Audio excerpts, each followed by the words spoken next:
नमस्कार दोस्तों, कैसे हैं आप सब। आई होप कि आप सब अच्छे ही होंगे। सबसे पहले तो आपका स्वागत है आपके अपने चैनल करिश्मा एकेडमी में, जहां हम बात करते हैं हिंदी भाषा के बारे में, हिंदी व्याकरण के बारे में और हिंदी में तरह तरह के जो विषय होते हैं उसके बारे में। तो गाइस, आज मैं आपके लिए लेकर आ गई हूँ समास। आज मैं आपके लिए समास की एक ऐसी इजीली ट्रिक लेके आई हूँ जिससे आप समास को कभी नहीं भूल पाओगे, आपको इजीली से याद हो जाएंगे। तो गाइस, शुरू करते हैं अपनी वीडियो। और वीडियो शुरू करने से पहले जिन्होंने मेरे चैनल को सब्सक्राइब नहीं किया वो प्लीज मेरे चैनल को सब्सक्राइब कर दें। तो आज हम बात करेंगे समास। समास किसे कहते हैं, समास के कितने भेद होते हैं, इजीली ट्रिक के साथ। ठीक है, आपने बिल्कुल ध्यान से वीडियो को देखना है। सबसे पहले तो समास की क्या करेंगे, परिभाषा। समास कहते किसे हैं, ठीक है, दो या दो से अधिक। ठीक है, दो या दो से, यानी कि दो भी हो सकते हैं, तीन भी हो सकते हैं, चार भी हो सकते हैं, पांच भी हो सकते हैं। ठीक है, उससे अधिक सार्थक शब्दों के मेल से। ठीक है, सार्थक शब्द पता ही होगा, जिसका कोई अर्थ निकले, के मेल से बने नए शब्द को। ठीक है, नए शब्द यानी कि नया जो शब्द बन जाएगा उसे हम क्या कहेंगे, समास। ठीक है, दो या दो से अधिक सार्थक शब्दों के मेल से बने नए शब्द को हम क्या कहेंगे, समास कहेंगे। जैसे एग्जाम्पल के तौर पर ले लेती हूं मैं, चौराहा। ठीक है, चार राहों का समूह। प्रतिदिन, प्रतिदिन। दशानन, 10 है आनंद जिसके, यानी कि 10 मुंह वाला कौन हो गया, रावण। ठीक है, ये इसके एग्जाम्पल हो गए। अब हम बात करेंगे समास के भेदों की। कितने भेद होते हैं समास के, 6। ठीक है, कौन कौन से होते हैं, जैसे कि मैंने यहाँ पर लिख दिया है, अव्ययीभाव समास, बहुब्रीहि समास, तत्पुरुष समास, कर्मधारय समास, द्वंद्व समास और द्विगु समास। ठीक है, लेकिन क्या होता है, आप ये जो थोड़ा है कुछ को याद नहीं होता कि ये किस तरह के नाम थोड़े अजीब से है ना, तो इसलिए मैंने इसकी इजी सी ट्रिक बना दी था आपको याद हो जाए। आपने क्या करना है, जो मैंने ये लिखे इसका पहला अक्षर, जैसे अ, ठीक है, ब,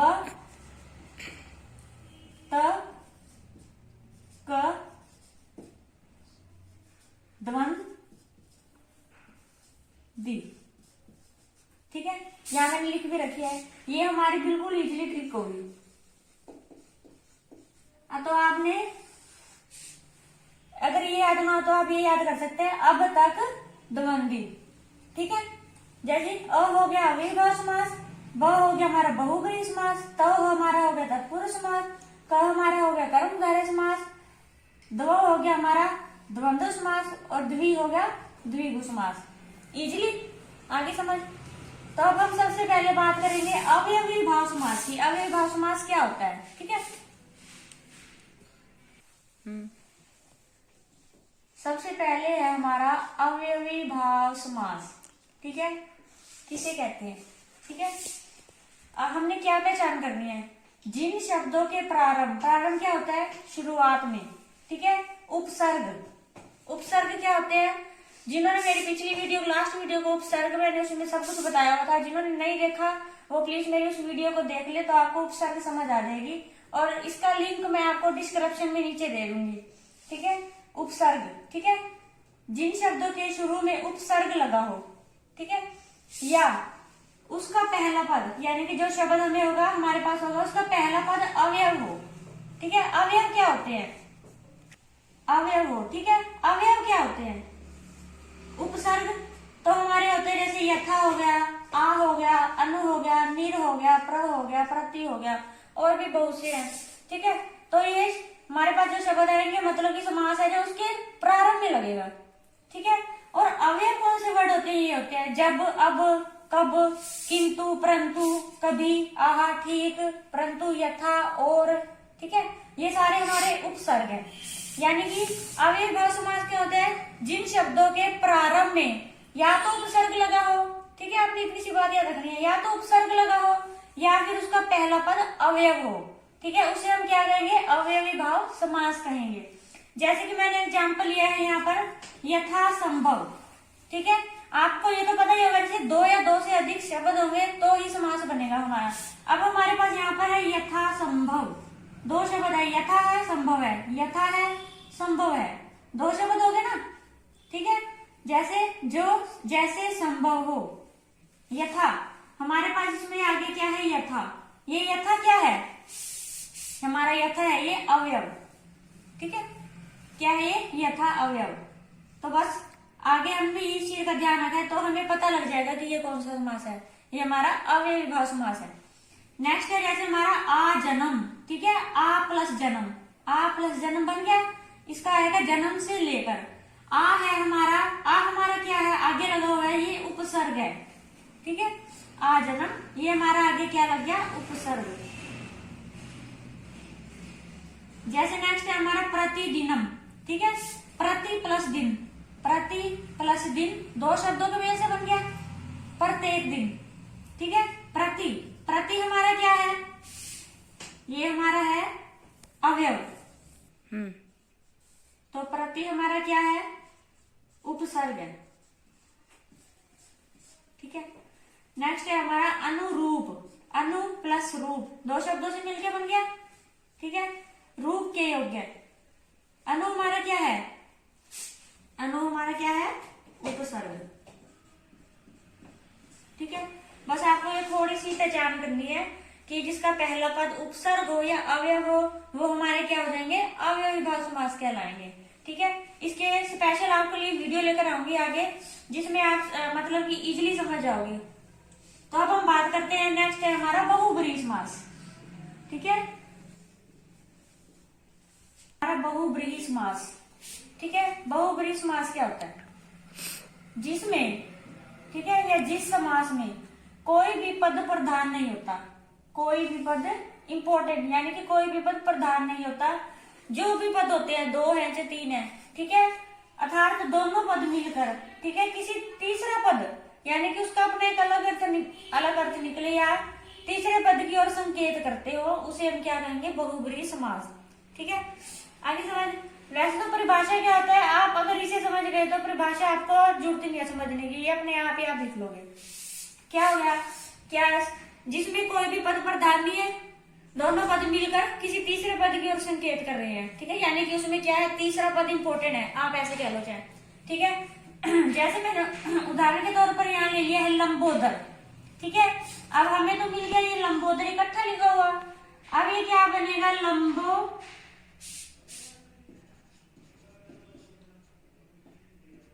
प्लस उदर, ठीक है। लंबा तो लंबा हो गया, लंबा, उदर होता है हमारा पेट, ठीक है। लंबा है उदर जिसका, ठीक है, किसका है, लंबा है पेट जिसका, हमारे गणेशा जी, ठीक है। तो हमारे पास अभी ये दो पद थे, लंबा और उदर, दो पद थे। इन दोनों में से ना तो लंबे की वैल्यू है ना उदर की वैल्यू है, ठीक है। इन दोनों ने यानी कि लंबो और उदर, इन दोनों ने मिलकर एक क्या बना दिया, तीसरा, यानी कि तीसरा नया पद बना दिया, ठीक है। या तीसरे की ओर इसने संकेत कर दिया, तो यानी कि उत्तर इसका क्या है, गणेश आएगा, ठीक है। ऐसे जैसे मैंने ले लिया दशानन, ठीक है। अब ये दो से बना है, दस और आनन, ठीक है। दस मैंने हो गया दस, आनन होता है मुख, यानी कि जिसके 10 मुख हैं, हमारा किसकी तरफ जाएगा, 10 है मुख जिसके, किसके थे 10 मुख, रावण के। आगे समझ, आगे जैसे मैंने ले लिया पीतांबर, ठीक है। पीत प्लस अंबर, ठीक है, पीत प्लस अंबर, ये हमारे पास दो शब्द है, ठीक है। पीत तो मैंने होता है पीला, अंबर क्या होता है, वस्त्र, ठीक है। पीले हैं वस्त्र जिसके, किसके हैं, हमारे, मेरे, सॉरी हमारे बताने मुझे, मेरे कृष्णा जी, ठीक है। आर्य समझ।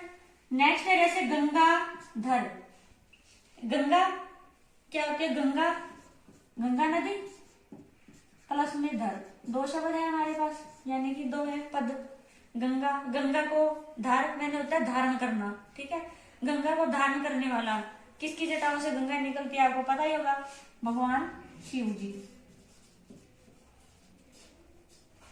आगे समझ, आई थिंक आएगी होगी, इतना इजी, ठीक है। हमारे पास दो पद थे, दो पदों ने मिलकर क्या बना दिया, एक तीसरा न्यू शब्द बना दिया। आगे समझ। तो अब हम बात करते हैं तत्पुरुष समास हमारा थर्ड, तत्पुरुष।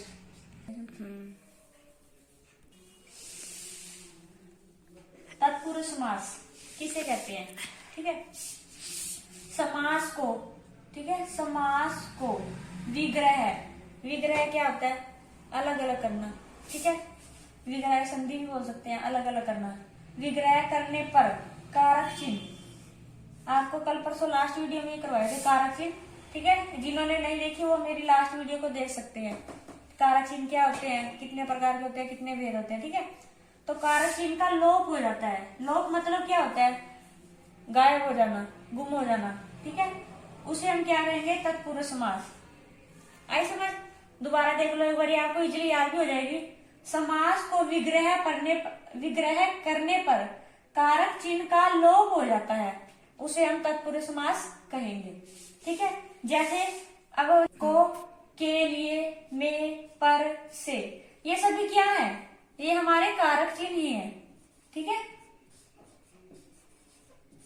तो इनका क्या हो जाता है? ये लुप्त हो जाते हैं, मतलब कि ये लोप हो जाता है इनका।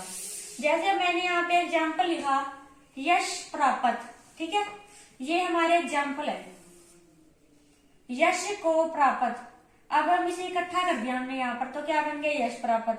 जो हमारा ये कारक चिन्ह ये हमारा हो गया, यहाँ पर है ही ना, यहाँ पर हमने गायब हो गया, लोप हो गया उसका, ठीक है। तो ये हमारा कौन सा हो जाएगा? तत्पुरुष समास हो जाएगा। ये कौन सा हो जाएगा? तत्पुरुष। नेक्स्ट है हमारा मन चाहा, मन से चाहा, हमारा जो ये कारक चिन्ह है ये लोप हो जाएगा। यक्षशाला, यक्ष के लिए शाला, ठीक है, संप्रदान, संप्रदान कारक है ये। अनाथालय, अनाथों के लिए आलय या अनाथों का आलय, ठीक है, ये हमारा कारक चिन्ह लोप हो गया। राजपुत्र, राजा का पुत्र, तो ये हमारा कारक चिन्ह हो गया लोप, ठीक है। तो ये थे हमारे तत्पुरुष समास। अब हम बात करते हैं कर्मधारय समास। कर्मधारय समास क्या होता है? कर्मधारय समास में जिस समास में, ठीक है, जिस समास में पहला पद, हमारे पास जो पहला पद है वो दूसरे पद की विशेषता बताता है, ठीक है, दूसरे पद की विशेषता, उसे हम क्या कहेंगे? कर्मधारय समास। या दूसरे पद से तुलना की गई हो, यानी कि अगर दो चीजों के बीच तुलना की गई है तो वो हमारा कर्मधारय समास होगा। आपने ये चीज ध्यान रखनी है, ठीक है। जैसे एक नॉर्मल सा मैं ले लूं, चरण कमल, ठीक है, हमारे पास दो है, दो पद है, चरण प्लस कमल, ठीक है। पहला पद क्या है? पहला जो पद है दूसरे पद की विशेषता बता रहा है, आगे समझ, यानी कि जो उसके चरण है वो कमल के समान है, तुलना हो रही है दोनों में, ठीक है। नेक्स्ट है महात्मा, ठीक है, महान है जो आत्मा, उसकी आत्मा है, महान है। पीतांबर, पीला है अंबर, ठीक है, उसके जो वस्त्र है वो अंबर के समान है। मृग नयनी, मृग नयनी, ठीक है, मृग मैंने क्या होता है? हिरण, नयनी क्या होता है? नयन हमारे, ये इसमें तुलना की गई है, यानी कि मृग जैसे नयन है उसके, यानी हिरनी की तरह, हिरण की तरह, हिरनी की तरह नयन है, ठीक है, या हिरण के समान उसके नयन। महाराज, महान है जो राजा, ठीक है। देखो एग्जाम्पल पढ़ के मैंने नॉर्मल से लिया, चरण कमल, ठीक है, पहला पद दूसरे पद की विशेषता बता रहा है। जिस समास में पहला पद हमारा क्या है? चरण, वो क्या बता रहा है? दूसरे पद की विशेषता बता रहा है, कमल, ठीक है, यानी कि जो उसके चरण है वो कमल के समान है, ठीक है। या हम एक और ले लेते हैं, चंद्रमुखी ले लेते हैं, ठीक है, चंद्रमुखी, चंद्र क्या होता है? चंद्र के समान। मुख मैंने क्या, उसका जो चेहरा है या मुख है उसका, यानी कि जो उसका मुख है वो चंद्रमा के समान है, सुंदर, ठीक है। तो इन दोनों की तुलना हो गई, तो क्या हो गया? ये हमारा कर्मधारय समास, कर्मधारय समास। आगे हम बात करते हैं द्वंद्व समास की, सॉरी, ठीक है।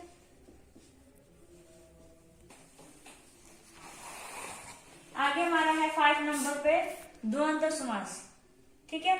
इसमें क्या है? ये तो बिल्कुल इजी है, दोनों पद, ठीक है, दोनों पद के बीच में योजक चिन्ह, योजक चिन्ह कौन सा होता है, यानी कि आप मैथ में बोल देते हैं माइनस का, ठीक है। योजक चिन्ह लगा हो, ठीक है।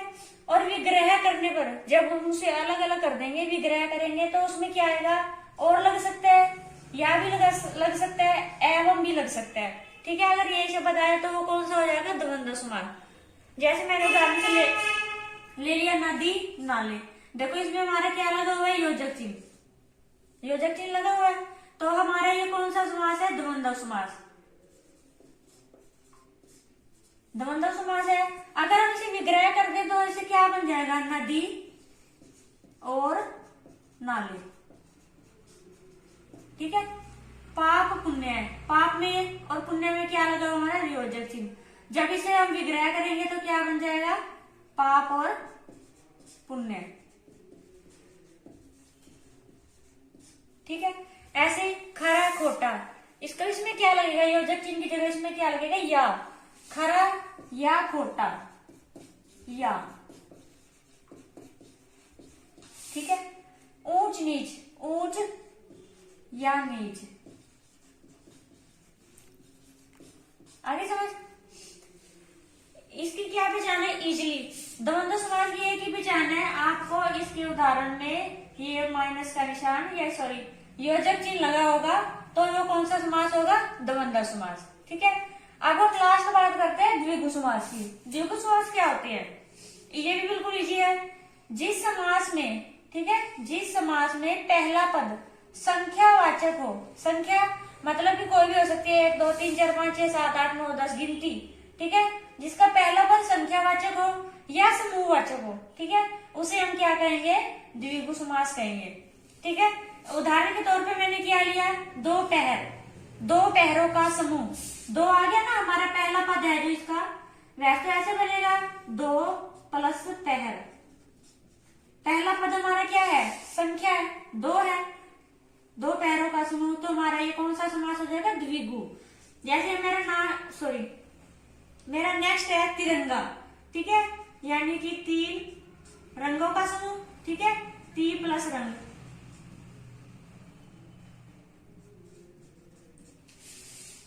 क्या बन जाएगा, 3 रंगों का समूह। चो तिरंगा, ठीक है, 3 रंगों का समूह यानी कि तिरंगा बन गया। 3 रंग होते हैं उसमें, वो समूह की बात कर रहा है, ठीक है। इसमें चौराहा, यानी कि इसका जो पहला पद है चो, 4 राहा, 4 राहों का समूह, ठीक है, चो प्लस राहा। आगे है नवरात्रि, नव माने क्या होता है, 9, नवरात्रे, ठीक है, 9 रातों का समूह, सुना ही होगा आपने, नवरात्रे आते हैं माता के, लगते भी हैं, ठीक है, नवरात्रे। ऐसे ही चौराहा, इजली वर्ड है तो बिल्कुल आप डेली सुनते होंगे, चौराहा, जहाँ पे 4 राह मिलते हैं बोल देते हैं ना कि ये चौराहा है, इस चौराहे से मत जाओ या इस चौराहे से जाओ बोल देते हैं। दोपहर डेली ही बोलते होंगे आप घर भी, आई थिंक ये वर्ड तो, ठीक है, दोपहर, दो पैरों का समूह नून में, ठीक है। तो ये थे हमारे समास के भेद, और मैंने बिल्कुल इजली, ठीक है, आपने क्या याद करना है, अब तक द्वंद्वी, ठीक है, अब तक द्वंद्वी, इसी में सारा कुछ होगा हमारा समास, इसी में, ठीक है। तो आई होप आपको ये वीडियो अच्छे से समझ आ गई होगी, मुझे तो याद भी हो गए हैं, आई थिंक आपको भी अच्छे से देखोगे तो याद हो ही गए होंगे मेरे ख्याल से, तो इतनी इजीली थी। और आप मेरी वीडियो को लाइक करें, कमेंट करें और ज्यादा से ज्यादा सब्सक्राइब करें। Thank you.